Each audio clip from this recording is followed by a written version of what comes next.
Amanda Léa a vu sa vie basculer à Prosel, incendie de leur maison de Provence. La muse de Salvador Dali a dû repartir à zéro seule. Malgré tout, Hélène n'a pas perdu sa joie de vivre. Découvrez cette partie de son histoire en lisant la suite. Amanda Léa et Alain-Philippe Malagnac partagent leur vie pendant plus de 20 ans. Malheureusement, incendie de leur mât provençal de Saint-Étienne-du-Grès dans la nuit du 15 au 16 décembre 2000 a mis fin à leurs années de bonheur. Les flammes ont emporté sa maison, son grand ami, son mari mais aussi une partie de ses droits d'auteur. Anéanti par ce drame, et derrière son travail LS, est longtemps réfugiée pour ne pas se laisser submerger par la douleur. Et après avoir tenté de retrouver une vie normale, elle a fini par renoncer à amour. Amanda Léa en mai 1979, à Cannes. Photo. Getty Images. Cette épreuve lui a demandé beaucoup de courage et elle, à forge. Revenons sur les details de ce drame et comment elle en a pris le dessus. Je n'ai plus rien, un incendie emporte le mari, la maison et les souvenirs d'Amanda Léa, jeune, et plus rien, plus ou moins dit-elle, aujourd'hui je n'ai plus rien.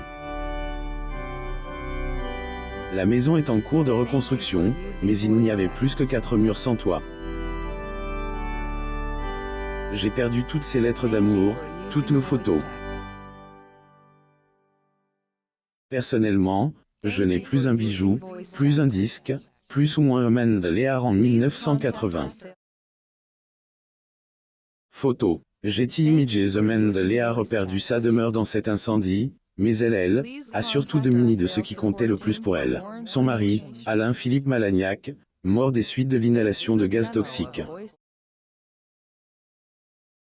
Malheureusement, un de leurs amis, Didier Dieuffi, était également chez eux et a péri dans les flammes. Elle était face à quelque chose qui, elle, avait entièrement désarmé. Tout perdu.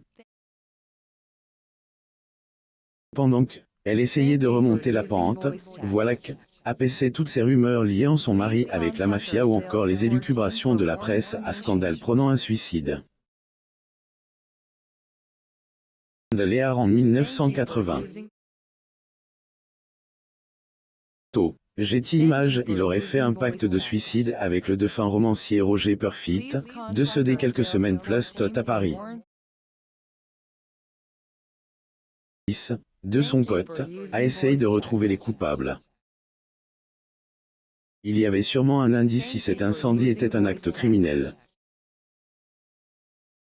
Finalement, les conclusions sont claires. L'acte de malveillance est écarté, l'imprudence ou l'affaussement droit d'auteur, œuvres, sont privilégiés, plus ou moins.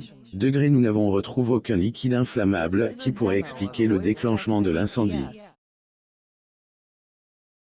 La seule certitude, plus ou moins confie un gendarme.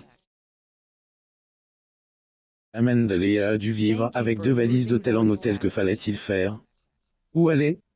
Sur qui compter? Comment avancer malgré tout? Toutes des questions qui donnaient à Amanda une impression d'avoir une énorme épine dans le pied, plus ou moins l'empêchant d'avancer. Mais résolue à ne pas laisser la douleur la submerger, la célèbre animatrice décide de se jeter à fond dans le boulot, vivant avec 2 valises d'hôtel en hôtel. Cette épreuve va être dure. Plusieurs fois elle est effondrée. Plusieurs fois elle semblait être au sein de elle, abîme, mais a finalement remonté la pente, aide par le travail et quelques romances, enfin jusqu'à ce qu'elle décide de renoncer définitivement à l'amour. La mort de son mari, Amanda Léa renonce à l'amour après le décès. Alain-Philippe Malagnac, Amanda Léa certes, fait de belles rencontres mais il semblerait que cette dernière est plus à la recherche de amour avec un grand A. Elle a tout simplement décidé de fermer la boutique, plus ou moins et ainsi jouir pleinement de sa liberté et de la vie, seul. Reka ne m'intéresse plus. Je suis très bien toute seule. On vit comme on veut, on mange ce qu'on veut, on regarde ce qu'on veut à la télé, on ne rend plus de compte. Être marié pendant des années, Kava, j'ai donne. Quel bonheur d'être seul. Une petite aventure, qu'a fait pas de mal, mais vivre ensemble, se laver les dents ensemble, se coucher ensemble, quel enfer. A-t-elle dit Claire durant une interview accordée au magazine, Degré nous deux, plus ou moins. Léa, en proie à des difficultés financières, vit avec ses chats dans un village. Je suis toute seule, cela fait des années que Amanda vit seule, avec comme seul compagnon ses chats, dans un petit village de Provence. Continue toutefois d'être un touche-à-tout car le ventre ne se remplit pas tout seul et que sa belle demeure a besoin d'être entretenue. Degré retraite active, plus ou moins comme elle se décrit volontiers. Situation qui semble visiblement lui plaire malgré tout. Facon, la solitude ne elle, a jamais vraiment dérangé. On dirait presque que est une aubaine pour elle, lui permettant de se recentrer sur elle, essentiel et se consacrer aux choses qui la passionnent, qui la font vivre. Je vis dans un petit village, je suis toute seule, je vis seule depuis des années. Qu'elle ne me gêne pas du tout cette histoire de confinement, car j'adore être seule. Toute la journée, je vis avec des chats, je fais un peu de cuisine, a-t-elle dit Claire. Ajoutez, je m'occupe, c'est fini, il n'y a plus de fiance, c'est fini tout cas, il n'y a plus rien du tout. Je suis très heureuse d'être toute seule. A-t-elle clos le sujet? Je veux mourir ici, plus ou moins Amanda veut que sa maison près de Saint-Rémy de Provence soit sa dernière demeure. Les amis ES ont beau lui dire de la vendre mais aucun discours haine, arrive à la convaincre de quitter ça, degré vieille baraque, plus ou moins.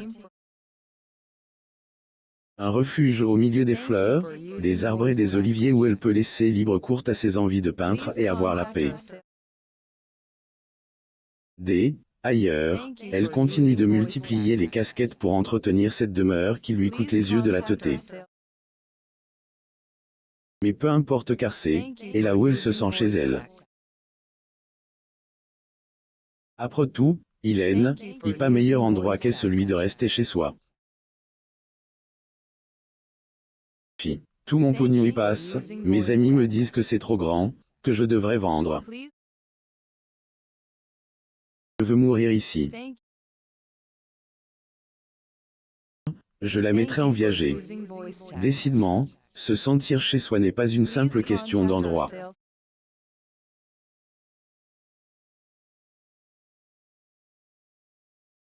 Chez soi là où plus que n'importe où ailleurs, on a envie d'être.